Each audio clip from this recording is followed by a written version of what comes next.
Here are some details on how to deal with someone when they're on your hook guard instead of a closed guard. This time we have our hooks inside of our opponent's legs. And one of the most important things in developing a good hook guard, a strong hook guard, is that I need to deal with these arms in one way or another.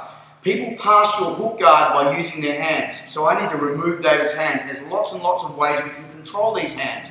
We can control the hands to start with so they don't even get access to our hooks. I can grab the wrist, we can overhook them, we can have them pulled across, we can put our head into the lasso here and have it wrapped around our head.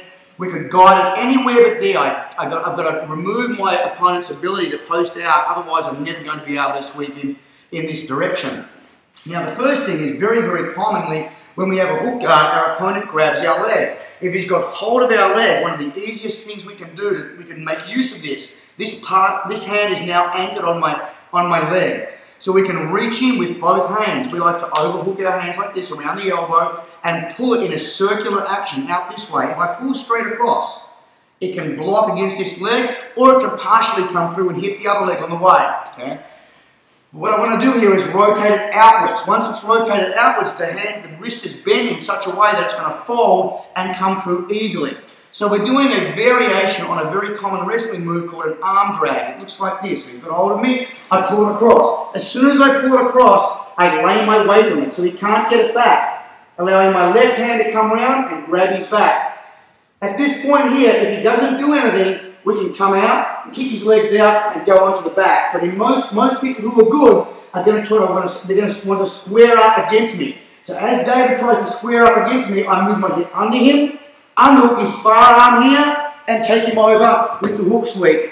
But taking care to come off to side control, keep my underhook, and establish side control in a way that I can now come up and attack that arm.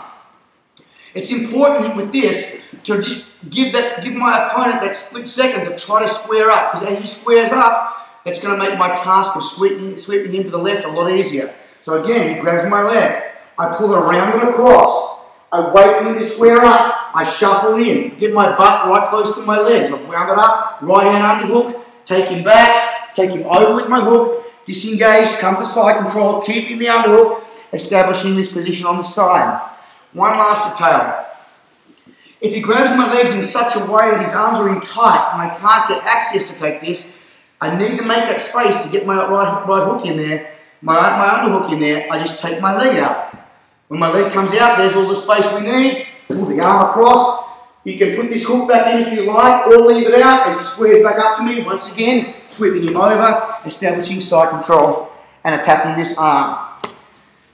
So there are some very quick snippets on how to make use of one variation of a move we call the arm drag from our hooks guard. If you want to get more details on that and other sweeps, just visit our site at www.grappling.us.